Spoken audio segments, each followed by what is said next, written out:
in order to create the world that you want to live in, you have to know what that looks like. You have to get real with what you truly desire. Not out of grasping. It has nothing to do with what you should want or what other people want. It's the desire that you've had since you first started thinking. It's the idea of yourself that you imagined as a child when you were playing. And then, what's that like? You could just play all the time, just playing this superhuman version of yourself. And life comes in secret little ways, supporting that vision, giving you encouragement, giving you tools and pathways and resources that you didn't even imagine existed when you started the process of just opening up to or agreeing with your dreams, right? So this isn't a process or an experience that you can understand until you start to go through it. And that's the nature of creativity in general. I never feel like painting or dancing or writing or making videos or really doing a lot of things because I'm an exhausted single mother. But I do know that if I start, that I'll get into it and the process will create itself through me. It's not necessarily making a painting, but it's just opening myself up as a conduit for whatever wants to come through in that moment. And going through the process with curiosity, sometimes with an idea, but we also, our bodies are like this too, you know, living in our bodies with an idea of how we want to feel, participating in our lives with an idea of where we want to be, maybe. But the biggest feeling is curiosity about what it will be like to express or experience that, which is amazing. I mean, that's how play happens in life, is just deciding that we're going to have a particular experience or express an idea or dance to some kind of music or paint at all. I mean, a lot of times it's like I just paint at all because I know, even if I don't feel like it, that is good for me and it does a thing to me that I can't necessarily understand unless I'm doing it. But life is always better when I'm doing it, so I do it. I fall out of it for even months at a time, but then do it. And I know that the thing will start to pour through me. Practicing yoga, I know that something beneficial will happen. And so what is it like to have a daily practice of just touching into that at all, of initiating a feeling? Maybe it's mysterious, maybe it's just a desire to know what the feeling is and an understanding that it's good when it happens, and then doing whatever comes to mind in order to get in touch with that. That's what a morning practice is, rather than being dragged around throughout our day.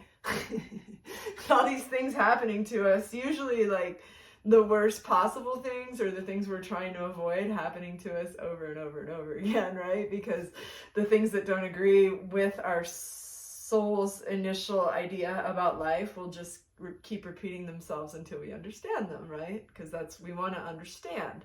So a lot of times if we don't set an intention, then we're just moving between points of harshness, you know, and then kind of penduluming back and forth between feeling good and having these things that we have to keep encountering that trigger us over and over and over again. But if we regard them as opportunities to understand what they are and pass through them without being affected by the emotions, and I mean, there's a period of neutrality, but then even what happens is we just begin to trust our emotions and not ascribe them to any kind of story, just experience those with curiosity as a sort of empowerment for the empowerment energy to materialize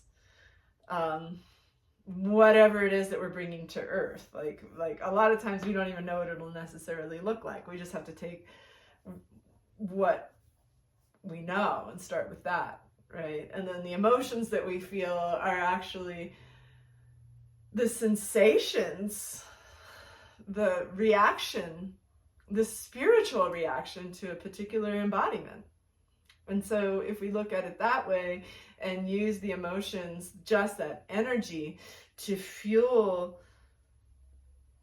the creation of something on earth, then we're able to fully participate in an experience, not like disassociate or be holier than thou or kind of boring and numb.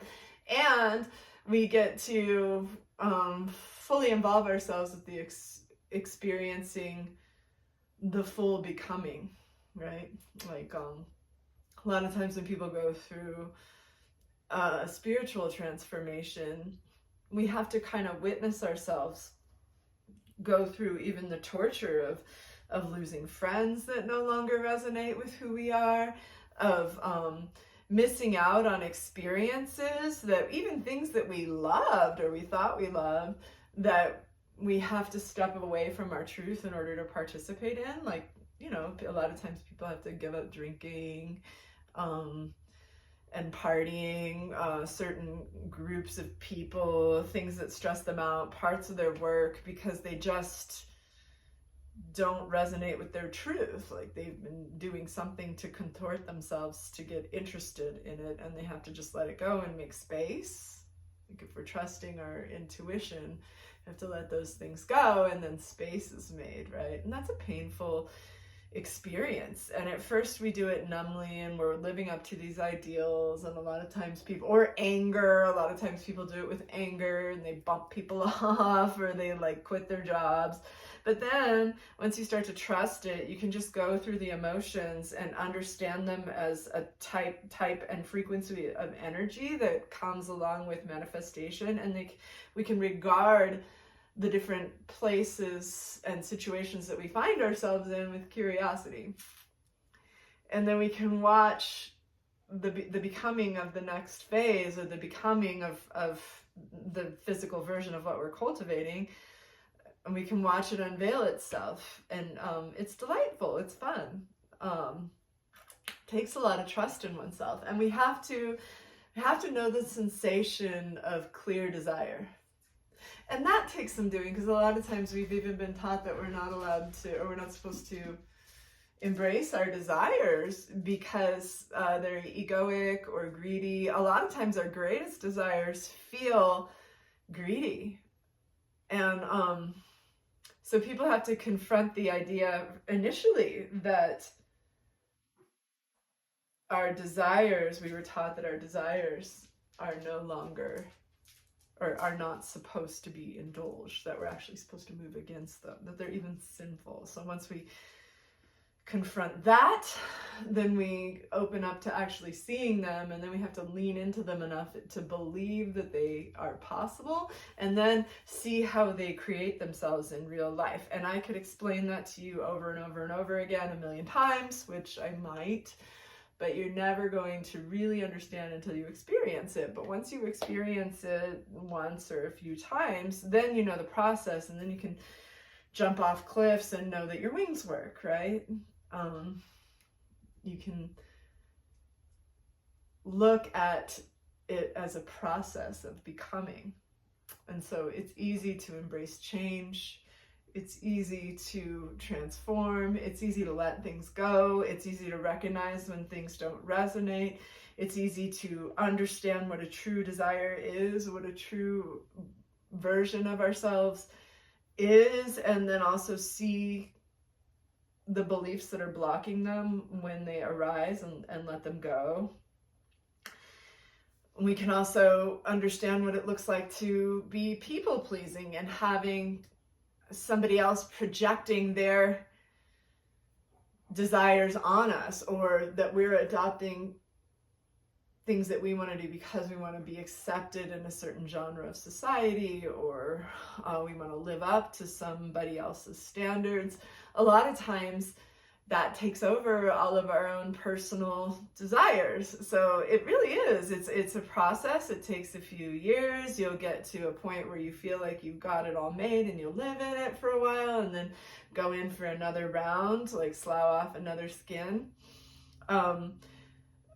The more you feel your truth, the more you feel the power of your truth running through you, the more you want that feeling, because it's such a natural expression of self.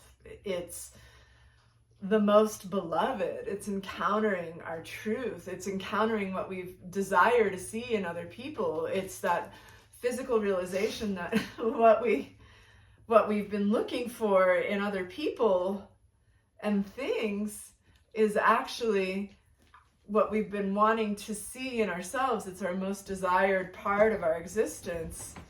We've been wanting to believe that it's true. We've been wanting other people to resonate with it and exhibit it, and we've been wanting to reflect it on other people so that we can actually believe that it's true, because it's the most magnificent thing.